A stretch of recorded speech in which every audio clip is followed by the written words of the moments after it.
신앙의 뼈대를 세우는 기독교 교리 13번째 시간, 고난을 대하는 자세에 대해서 나눠보도록 하겠습니다. 지난주에는 베드로 전서를 통해 배우는 고난이었죠. 오늘은 성경 전체에서 고난이 의미하는 게 무엇인지, 그래서 우리가 고난을 어떤 마음으로 대해야 되는지 우리가 나눠보도록 하겠습니다. 모든 사람에게 고난이 찾아오죠. 고난이 없는 사람은 없어요. 약간의 차이가 있지만 다 고난이 있습니다. 그래서 그릇이 큰 사람들은 또 큰 고난이 오더라고요. 그래서 믿음이 더 우리가 좋아질수록 고난이 더 커지는 것 같아요. 하나님도 감당할 만하니까 이제 고난의 잔을 허락하시잖아요. 그래서 어떨 때는 그럴 때가 있어요. 믿음이 자라는 게 두려울 때가 있죠. 왜냐하면 내가 하나님 앞에 더 은혜로 나아가면 더 큰 고난이 에게 찾아올 것 같은 그런 두려움을 갖는 사람들이 가끔씩 있습니다. 우리 인생에서 이 고난, 상처로부터 자유한 순간은 거의 없는 것 같아요. 항상 이 고난은 우리 가까이 있고 지금 여기에 있고 또 앞으로 어떻게 합니까? 장차 또 우리에게 찾아오잖아요. 자유로울 수는 없어요. 이 땅에 사는 동안 나 고난 없이 살고 싶어. 그게 가능할까요? 절대 그럴 수가 없어요. 고난 앞에 절대 자유로울 수가 없어요. 성경에 많은 인물들이 나오는데 이 고난과 절망을 모두가 다 경험을 했어요. 거의 예외가 없어요. 모든 인간이 고난을 경험합니다.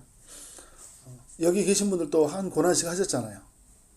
정옥진 입사님 한 고난 하셨죠. 살아온 인생을 뒤돌아보면 지금도 고난이 있잖아요. 그죠? 우리에게는 이 고난에 대한 물음이 있어요. 왜 고난을 하나님 허락하셨을까?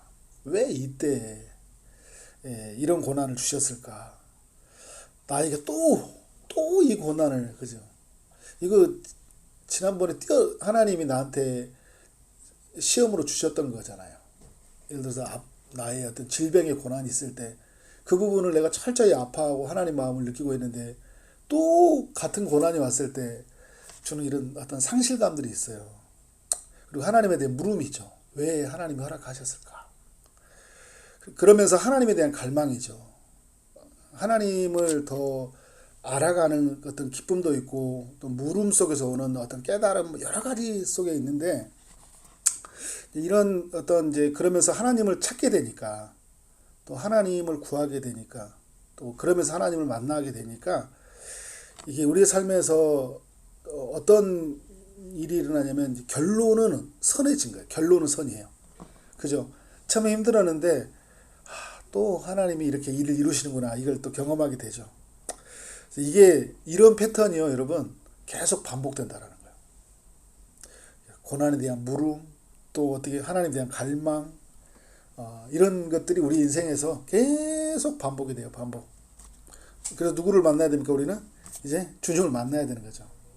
그래서 고난아 피해가라라는 것보다는 고난 속에서 찾아오는 이유를 찾고 그리고 이 고난당하신 그리스도를 묵상하고 그리고 이 고난을 통해서 하시고자 하는 그 하나님의 이유를 알아가는 것들, 이게 너무나 중요하다라는 생각이 들어요. 고난에 대한 잘못된 태도와 바른 태도가 있는데 이 잘못된 태도는 죄를 지었기 때문에 고난이 찾아왔다.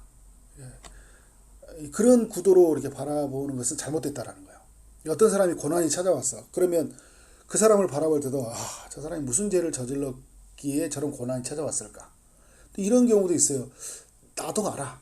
저 사람이 지금 어떤 행동을 하고 사는지. 그런데 그렇게 살더니 어떤 일이 생겨났어. 그러면 딱 이제 공식을 성립하는 거야. 저렇게 살더니 고난이 찾아왔구나. 굉장히 위험하고 교만한 생각이에요. 그죠?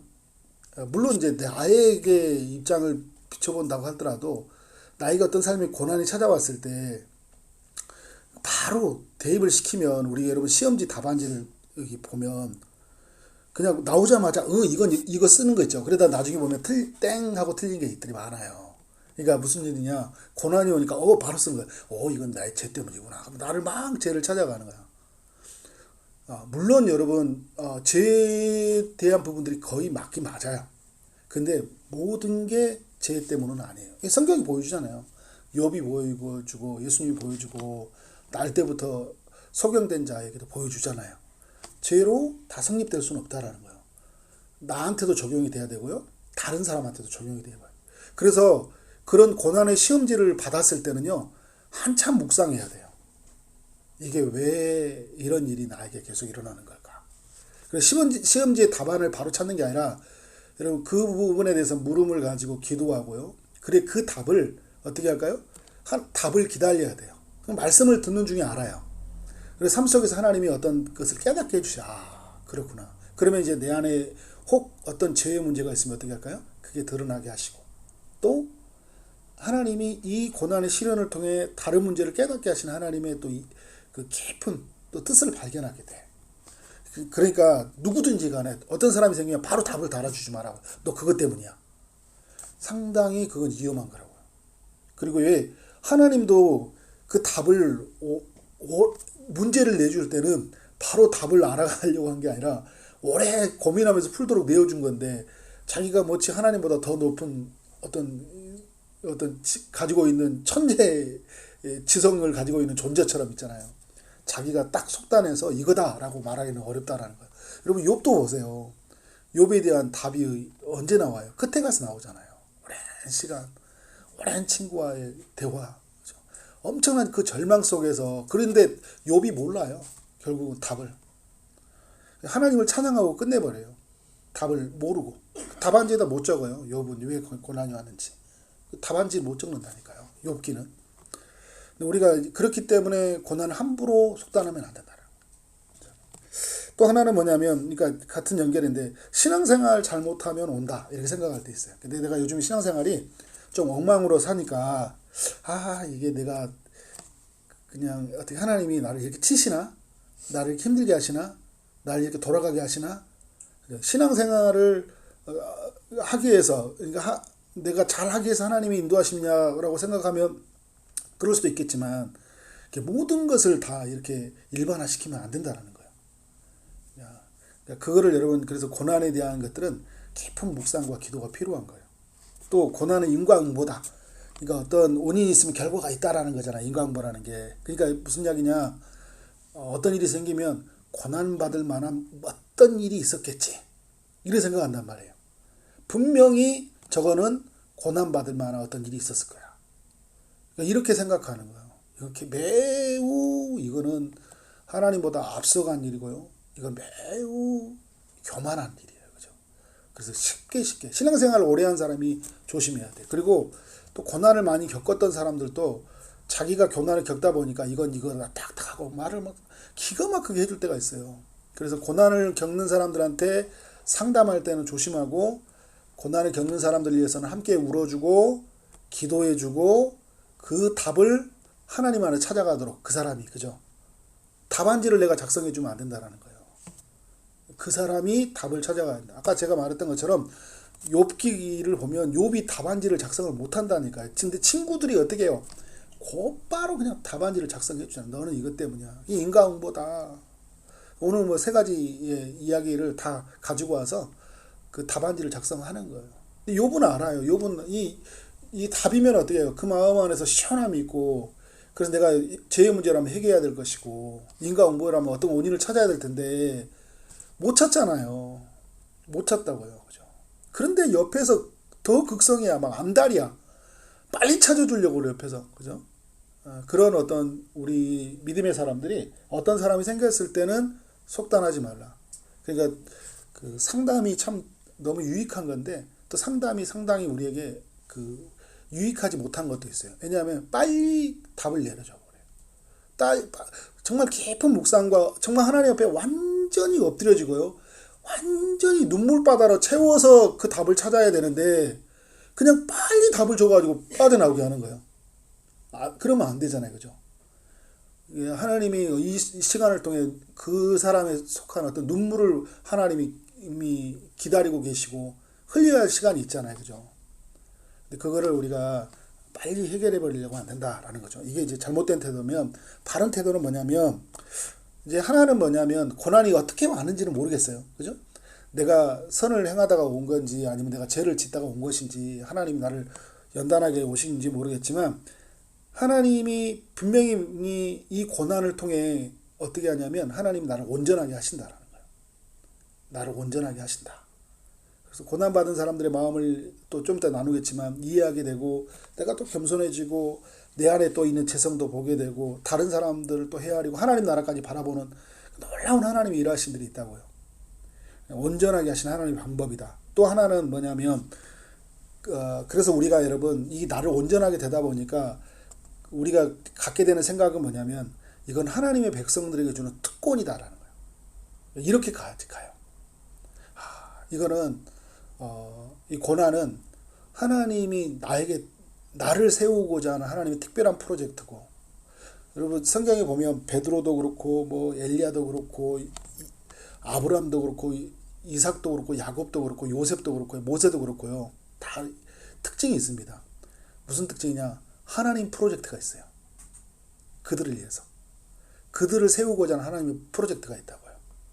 근데 그들의 하나같이 그들에게 있는 일이 뭐냐면 고난이거든요. 근데 그 고난을 통해서 하나님이 놀라운 일을 이루셔요. 모세나 요셉이나 다 보세요. 다윗과.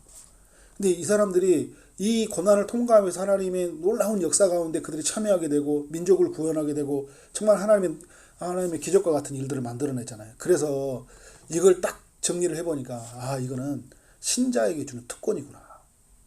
이렇게 딱 정리가 되는 거예요. 신자에게 주는 특권이구나.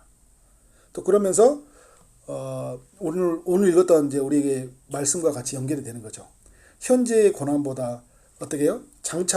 현재의 고난이죠. 잘못 썼어요. 현재의 고난은 장차 올 영광과 비교할 수 없다. 수정해 주세요. 현재의 고난은, 그러니까 지금에 있는 고난은 어떻게 해요? 우리가 지금 현재 당하고 있는 고난이지만 이 고난 뒤에 예비되어 있는 영광은요, 지금과 어떻게 한다는 거예요? 비교할 수 없다라는 거예요. 그러니까 영광이라는 단어가 이 무게라는 의미를 담고 있어요. 원어로 보면. 그러니까 여러분, 이 무게가 지금 고난이 있잖아요. 근데 우리의 삶에 보면 내 삶에 지금 고난이 엄청나게 무거워서 그 짐이 무거워서 나는 완전히 그 무게에 눌리는 것 같죠. 그런데 하나님이 영광이라는 내 뒤에 있는 영광을 딱 저울로, 옛날 보면 양적 저울 놔두죠. 저울을 이렇게 딱 영광을 하나 보여주는데 어떻게 해요? 영광의 무게가 고난의 무게를 완전히 눌러버린 거예요. 그러니까 여러분 어떻게 돼요? 이 뒤에서, 그러니까 이거 하나는 정리돼요. 왜 일어나는지는 잘 모르겠는데 이런 고백이 하나 나와요. 하나님이 어떤 일을 이루시려고. 그건 영광이에요. 너무 큰 영광이에요. 어떤 일을 이루시려고 이 일을 내게 허락하셨을까? 우리 이제 신자들은 그게 있는 거죠. 그 뒤에 있는 영광. 그래서 고난이 왔을 때 우리가 죄를 지면 안 되는 거예요. 고난이 왔을 때, 그죠? 고난이 왔을 때 힘들고, 그래서 정말 좌절하고, 넘어질 수 있어요. 눈물바다가 될 수 있어요. 그런데 어떻게 해요? 하나님을 떠나버린다든지, 하나님을 저주해버린다든지, 그죠? 그래, 내가 어떻게 하는 거야? 죄로 인해서 내가 완전히 무너져 버리면 안 된다. 사단은 뭘 노릴까요? 하나님을 원망하게 만들겠죠. 욥에게 다가왔던 것처럼. 그리고 하나님을 떠나게 만들겠죠. 그리고 장차 올 영광을 기대하지 못하게 만들어버리는 거예요. 그래서 여러분, 고난에 대한 태도는, 장차 뒤에 나에게 어떤 일을 예비하셨길래 지금 일을 허락하셨을까? 이렇게 가야 된다는 거죠. 그래서 여러분, 고난은요, 언제 사라져요? 영광이 오면 사라져요. 영광이 오면. 실제로 이 땅에서도 경험하는 게 고난이 사라지지는 않는데요. 그 고난이 나에게 아주 희미하게 느껴질 때가 있어요. 왜 그러냐면요, 영광이 내게 너무 크잖아요. 그러면 어떻게 해요? 고난에 대한 아픔이 하나도 느껴지잖아요. 이게 어디에서 나타나냐면 우리가 그 엄마들이 자녀 낳을 때 보면 알잖아요. 그죠? 10달 동안 키울 동안 보면 막 우리 어떻게 지금 우리 임신 중에 있고 또 우리 자녀도 이렇게 임신 중에 있는데 막 입덧하고 막 하고 막 하잖아요. 이게 엄청 고난이거든요. 아이 낳을 때도 고난이에요. 근데 여러분, 얘가 태어났는데 그 얼굴이 비춰지는 그 기쁨은 그 고통을 다 사라지게 만드는 거예요. 이 아이를 보는 순간. 그죠? 물론 어떤 사람은 그런 사람도 있더라고. 아이를 보면 그렇게 밉더래요. 막 이런 사람도 있다고 하더라고요. 근데 진짜 이 아이, 그때 그 감정은 너무 힘들어서 그렇지만 아이를 다시 보면 그 아이가 웃는 미소와 또 아이의 모습 속에 보여주는 그 하나님의 형상과 또 하나님의 위로와 그 하나님의 상을 보면 어떻게 돼요? 고난이 사라집니까? 안 사라집니까? 아픔들이? 사라져요. 기억이 안 나요. 기억이 안 나. 고난이 없다라는 게 아니에요. 영광의 무게가 자신의 삶을 압도해 간다는 거예요. 압도해 간다는 거예요. 신자는 이렇게 사는 거예요, 여러분. 그리고 이런 죽을 때까지 우리는 고난을 피해갈 수 없거든요. 그런데 그 고난보다 영광이 훨씬 더 영광스럽고 무게가 크기 때문에 우리는 그것 때문에 어떻게 하는 거예요? 오늘 믿음으로 사는 거예요. 자, 그러면 이제 고난에 대한 이제 성경적 시각에 대해서 우리가 살펴봐야 되는데, 하나는 뭐냐면, 하나님은 우리의 고난을 아실까 모르실까요? 고난을 아시죠. 자, 우리와 고통을 나누시길 원하신다는 거예요. 그래서 여러분, 고통을 나누시기 위해서 주님이 오셨잖아요. 그리고 주님이 성경의 말씀에 보면 주님이 우리에게 아신다 이야기하셔요. 그러면서 우리에게 주시는 여러 가지의 메시지들이 너무나 얼마나 많이 있는지 모릅니다. 자, 지난주 우리가 베드로전서를 살펴봤는데, 베드로전서도 그렇고요. 뭐 성경 전체가 그렇지만 베드로전서에서 보면 2장에 보면, 2장 한번 펴보실래요, 여러분? 베드로전서 2장.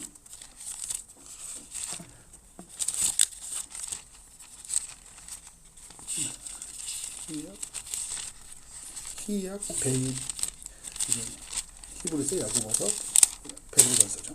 자, 베드로전서 2장에 보면 2장 21절에 이게 그 예수님이라면 어떻게 하실까, 이 책에 나왔던 그의 자체를 따라서 그 내용을 이렇게 이 21절을 가지고 예수님이라면 어떻게 하실까 책을 썼던 건데, 그런 이야기합니다. 21절에 이를 위하여 너희가 부르심을 받았으니 그리스도도 너희를 위하여 고난을 받으사, 그죠? 그리스도도 너희를 위하여 고난을 받았다. 그러니까 그 이에 보면 이제 20절에 보면 어떻게 나옵니까? 19절도 그렇고 부당하게 고난을 받고, 그 20절에 선을 행해서 고난을 받았잖아요. 근데 우리만 그렇게 고난을 받은 게 아니라 21절에 그리스도도 너희를 위하여 고난을 받았다 이야기하는 거예요. 그러니까 여러분, 예수님도 우리와 같은 고난을 받았다라는 거예요. 근데 그 고난을 받으셨기 때문에 우리가 고난받는 걸 우리를 아실까 모르실까요? 아시죠. 근데 그 고난을 아시고 그리고 나서 어떤 우리와 고통을 나누시길 원하시는 게 이제 이후의 말씀 보면 알아요. 근데 먼저 22절, 그는 죄를 범하지 아니하시고 그 입에 거짓도 없다. 근데 먼저 20절을 가보면 너희에게 본을 끼쳐 그 자체를 따라오게 하려 하심이라. 그러니까 예수님이 고난을 대하는 태도, 그죠? 고난을 대하는 태도를 보면서 그 예수님이 그 고난을 어떻게 맞이하는지 보여주면서 우리로 하여금 그렇게 맞이하도록, 고난을 대하도록 하기 위해서 먼저 보여주신 거예요. 근데 그 예수님이 보니까 죄를 범하지도 아니하였는데 거짓도 없다고 그랬죠. 그러니까 죄도 없는데도 불구하고 고난을 받았다는 거예요. 그래서 우리에게 주는 메시지 하나가 이게 정해지죠. 아, 죄가 없어도 고난이 오는구나. 이게 메시지가 하나 정리당하시죠. 근데 23절에 보니까요, 욕을 당하여도 맞대어 욕하지 아니하시고, 무슨 말이냐면, 자, 고난을 당했을 때, 여러분 이런 거예요. 고난을 당했을 때요, 죄 때문에 고난이 온다, 안 올 수 있어요. 그리고 또 하나는 뭐냐면, 이게 굉장히 중요한 거예요. 우리가 고난을 당하잖아요. 그러면 죄를 저버릴 수 있어요. 무슨 말인지 알겠죠? 죄 때문에 사람들이 이렇게 생각할 수 있어요. 그래, 이 고난이 뭐 때문에 왔을까? 하나님이 왜 허락하셨을까? 이거 죄 때문일까 아닐까? 막 이건 어떻게 단정 지을 수는 없어요. 근데 여기까지는 괜찮아. 근데 여기서 문제예요. 여기서 죄를 지을 수 있다는 거야. 이제 먼저는 하나님께 죄를 진다라는 게 하나님을 원망한다든지, 하나님을 저주한다든지, 하나님을 떠난다든지. 또 하나는 뭐냐면, 이제 우리는 사람들 속에서 이제 고난의 대상들이, 사람이 나를 욕하고 내 것을 빼앗아가고 나를 힘들게 하잖아요. 그러면 이걸 어떻게 하는 거예요? 내가 대갚아 줘버린 거예요. 고난을 당하는 거니까, 그래, 나한테 이렇게 아픔을 줘. 너도 한번 당해봐. 근데 예수님은 어떻게 하셨다는 거예요? 그렇게 하지 않았다는 거예요. 이 땅에 오는 동안, 공생애 동안 예수님은 고난을 당하셨고, 십자가에서 마지막 3일 동안 고난을 당하셨죠. 극치의 고난을 당했지만, 그 고난을 대하는 방식이 어떤 방식이었냐면, 맞대어 욕하지 않았다는 거예요. 같이. 누가 욕하니까 똑같이 욕하지 않았다는 거예요. 그러니까 여러분, 동해보복법처럼 그 같을 동 또 헤할려 해가지고, 네가 나한테 해였으니까 나도 너만큼, 내가 당할 만큼 너도 당해봐, 이렇게 하지 않았다는 거야. 네가 나한테 욕해, 나도 욕할 거야. 네가 나를 만만하게 봐, 내가 얼마나 센지 한번 보여줄까 하고 저항하지 않았다는 거야. 자꾸 나에 대해서 뒷소리하고 막 이간질하고 나도 똑같이 그 사람을 모함하고 똑같이 않았다라는 거예요. 그 여러분, 이거 뭐예요? 나도 모르게 고난을 당했는데 내가 이것을 어떻게 하냐. 그 고난 당하면서 이렇게 죄를 저질러 버린 거예요. 그러니까 만약에 이제 가족들 중에서 막 나를 막 핍박을 해요. 그러니까 전도를 하려고 하다 보니까 핍박이 있으니까 고난을 받잖아요. 그죠? 그러니까 너무 화가 나니까 어떻게 하는 거예요? 나도 맞대요. 그냥 이 사람이 나를 함부로 해? 내가 교회 다닌다고 계속 봐줬더니 나한테 함부로 해? 너도 당해봐. 이렇게 안 했다는 거예요. 근데 여기서 여러분, 그래서 하나님 앞에서 우리 흔히 하는 말로 상 받은 거 다 까먹어요.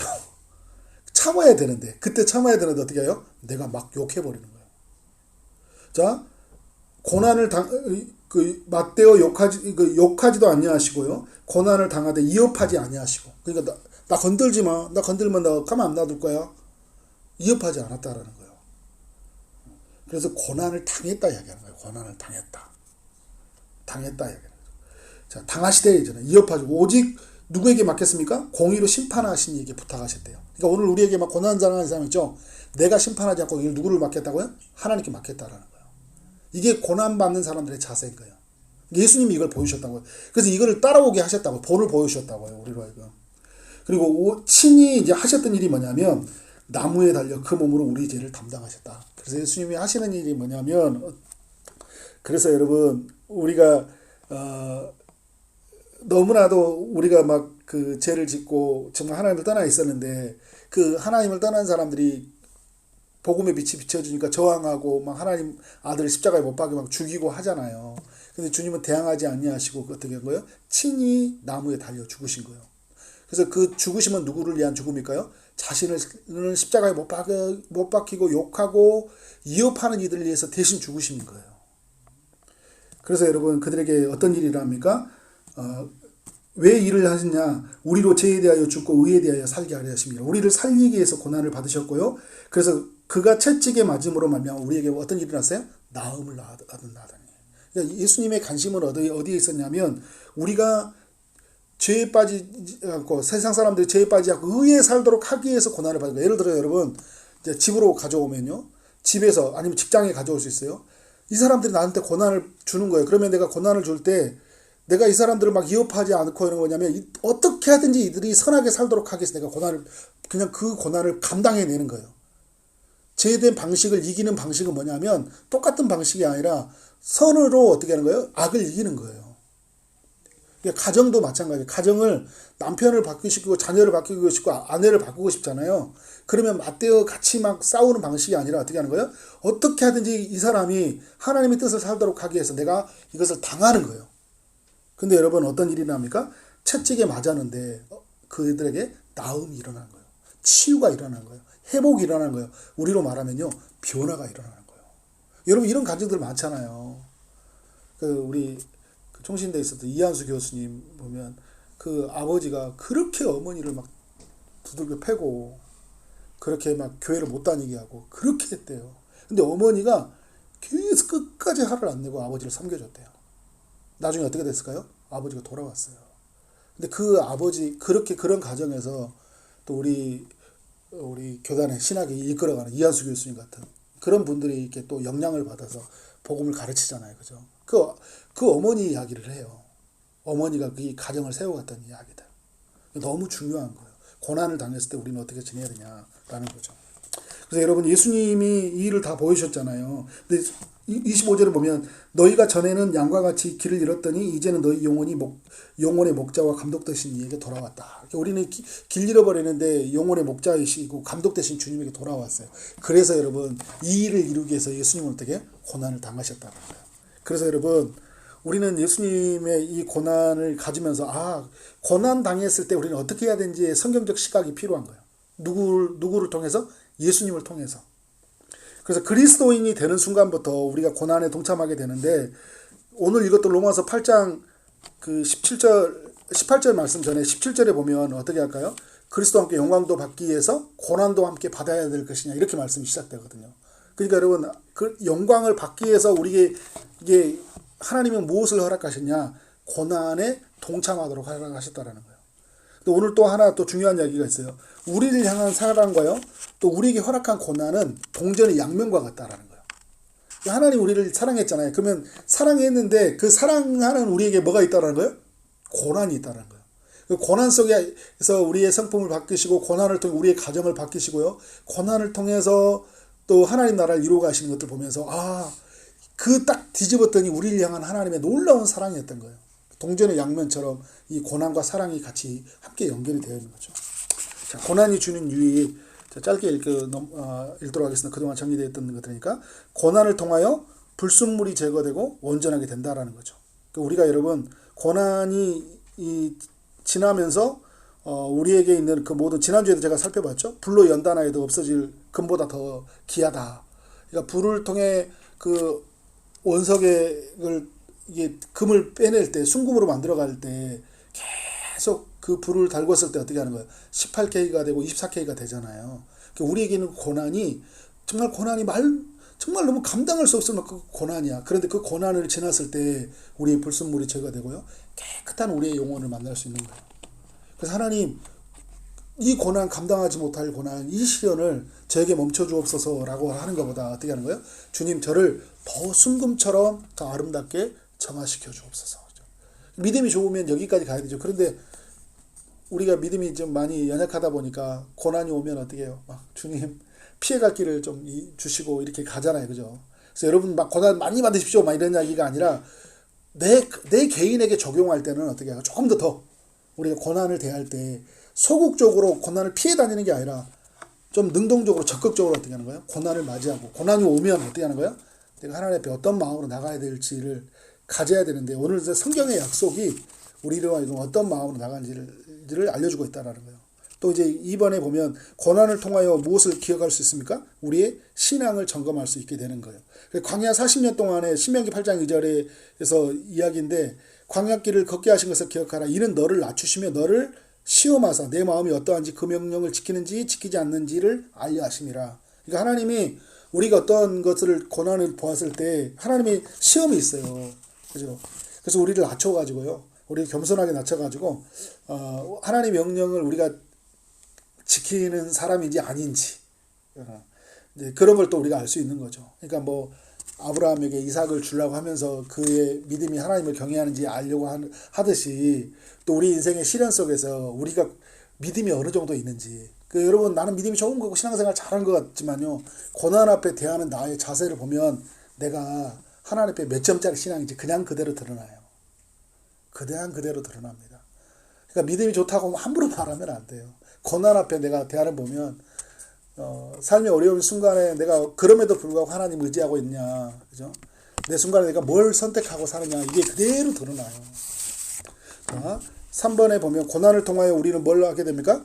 하나님을 의지하는 법을 배우게 되면 겸손하게 된다라는 거예요. 그래서 고린도후서 1장 8절 9절에 보면 바울이 그런 이야기예요. 아시아에서 당한 한난을 너희가 모르기를 원하지 아니하노니 힘에 겹도록 심한 고난을 당하여 살 소망까지 끊어졌다는 거. 굉장히 힘들었잖아요. 고린도후서 여러분 11장 내용으로 가보면 그 고난의 그 무게들을 설명하잖아요. 매우 힘든 여정이었거든요. 근데 그 사도 바울이 뭐라고 하냐면 우리 자신이 사형 선고를 받은 줄 알았다니. 죽을 만큼 힘들었다는 거예요. 근데 하나님의 계획이 있다는 걸 알게 돼요. 뭐냐면 우리로 자기를 의지하지 말고요. 오직 죽은 자를 다시 살리시는 하나님만 의지하게 하였습니다. 그러니까 왜 이런 고난을 바울에게 허락하셨을까? 바울도 의지하지 않고 바울에 함께하는 일행 의지하지 않고 바울이 가지고 있는 자원, 바울이 가지고 배웠던 스펙, 바울이 가지고 있는 인맥 이런 거 의지하게 하지 않고 누구 의지하도록 하기 위해서요? 하나님만 의지하도록. 그러니까 자기가 의지하려는 것들은 다 사라져버린 거야. 아무것도 붙잡을 수가 없는 거야. 누구밖에 붙잡을 수가 없어요? 하나님밖에 붙잡을 수 없는 거야. 나중에 보면 사방의 우겨싸움이라고 이야기해요. 사방이 다 우겨싸는 거예요. 그래서 여러분 사방이 우겨싸면 어디가 통로가 있어요? 하늘은 열렸잖아요. 그죠? 누구만 바라보게 하는 거예요? 하나님만 바라보게 하는 거예요. 그래서 고난은 우리를 하나님을 의지하는 법을 배우게 한다. 겸손하게 한다는 거죠. 그래서 고난을 받으면 매우 겸손해져요. 그래서 고난을 통해서 우리 지난번에 107편 살펴봤죠. 어디로 가게 되냐면요. 고난받은 사람들이 기도의 자리로 가게 돼요. 이에 그들의 고통 때문에 여호와께 부르짖음에 이 단어가 시편 107편에서 4번이나 나오잖아요. 이에 그들이 그 고통 때문에 어떻게 한다는 거예요? 여호와께 부르짖음에. 하나님은 우리를 어디의 자리로 인도해 가시려고 하냐면 부르짖는 자리로 인도해 가시려고 해요. 왜냐하면 그곳에 사귐이 있고요. 그곳에 은혜가 있고요. 그것에부터 하나님의 일이 시작되기 때문이에요. 그래서 근데 그냥 올려니까 안 오잖아요. 어떻게 와요? 고난이라는 것들을 통해서 오게 해요. 그래서 고난의 자리에 가니까 하나님을 만나는데 전혀 다른 응답을 받을 때가 있어요. 그 고난의 문제를 피해가려고 했는데 하나님이 막 다른 것들을 부어주시는 거예요. 그래서 여러분 어떻게 돼요? 하나님이 이걸 보여주시려고, 이걸 깨닫게 하시려고 나를 이 자리에 온 게 아니에요. 나는 근데 다른 일 때문에, 그죠? 자녀 문제 때문에 이 자리에 왔는데 하나님이 다른 이야기를 내게 주실 때가 있어요. 놀라운 일입니다, 여러분. 그리고 고난을 통해 우리는 누굴 이해하게 돼요? 다른 사람을 이해하게 돼요. 우리 예수님이 이야기가 만들어 우리가 보여주셨잖아요. 우리에게는 대제사장은 우리 연약함을 동참하지 못하실 이가 아니요 우리 모든 일에 똑같이 시험을 받으신 이로되 죄는 없으시니라. 그러니까 예수님이 어떻게 해요? 우리에게 어떻게 해요? 동정하지 못할 이가 아니다. 그러니까 우리의 마음을 아신다는 거죠. 아픔을 아신다는 거예요. 그리고 똑같이 시험을 받았다는 거예요. 근데 그러면서 뭘 알게 되냐면 우리 인간이 갖는 고통처럼 배고픔의 고통, 매맞음의 고통, 죽는 고통을 겪으셨잖아요. 그래서 누구를 아시는 거예요? 우리를 아시는 거예요.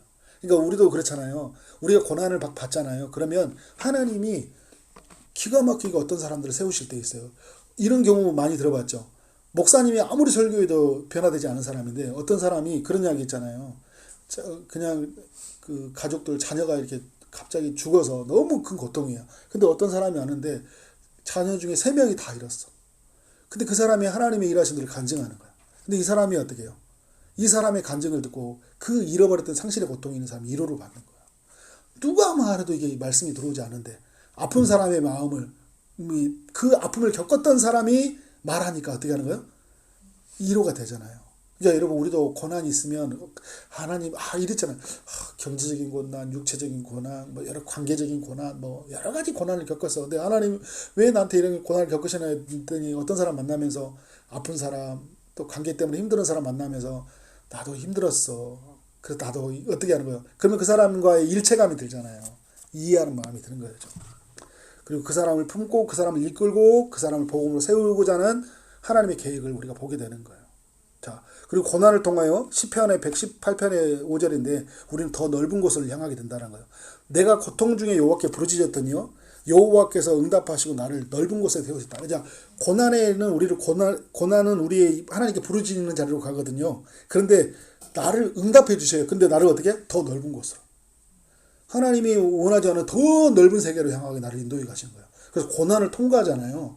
그러면 감당할 수 없는 그 은혜의 세계가 펼쳐지는 거예요. 그게 여러분, 저도 막 성도님들이 막 있을 때 고난하고 막 힘든데, 저 일 지나면 저분을 하나님 어떻게 쓰시려고 하시지? 막, 그죠? 그래서 여러분 무너지지 말라고, 사단의 계략에 넘어지지 말라고요.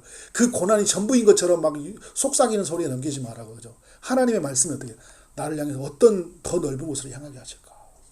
그죠? 이렇게 예비하신 곳이 있으니까 얼마나 은혜로워요. 그러니까 여러분, 맞대어 대응하지 말고, 욕하지 말고, 그죠? 이업하지 말고, 그래서 하나님 앞에 참고 어떻게 하는 거예요? 기다리는 거예요. 자, 그리고 고난을 통하여 어떻게 합니까? 복음을 증거하게 돼요. 사도 바울이 빌립보서에서 이런 이야기해요. 형제들아, 내가 당한 일이 도리어 복음 전파의 진전이 될 줄을 너희가 알기를 원하더라. 그죠? 바울이 여러분 막 그 로마에 가서 막 복음을 전했거든요. 그러면 막 담에 어떻습니까? 이렇게 갑자기 생각이 안 나네. 사도행전 16장에서 마게도냐에만 갔다가 나중에 이후에 빌립보의 감옥에 갔고, 그 빌립보 나중에 이제 그 빌립보 도시에다가 바울이 로마의 감옥에 있을 때 빌립보라는 도시에 이제 편지를 보내는데, 바울의 인생의 여정을 보니까 빌립보에서도 감옥살이 했고 로마에 가서도 감옥살이 했어요. 그러면 바울에게 일어날 때 나는 복음 전하려고 할 때 감옥에 들어가지고 아무것도 못했네 이렇게 하지 않잖아요. 바울이 빌립보에서 어떤 일이 났어요? 빌립보 감옥도에서 간수장이가 예수 믿고 변화되고, 그래서 빌립보의 교회가 세워져 버렸다고요. 그죠? 그러니까 바울이 말해요. 너희들 그거 경험하지 않았냐? 내가 갇혀 있는 것 같이 그곳에 복음의 역사가 일어났고, 내가 로마에 있는 것 같지만 바울의 감옥의 여정 속에서 수많은 사람들이 주께로 돌아온 일이 일어나는 거예요. 여러분 뭐예요? 고난이 나의 전도의 여정, 나의 사명의 여정을 막는 게 아니라 그 고난 속에서 하나님이 사명을 이루시는 거예요.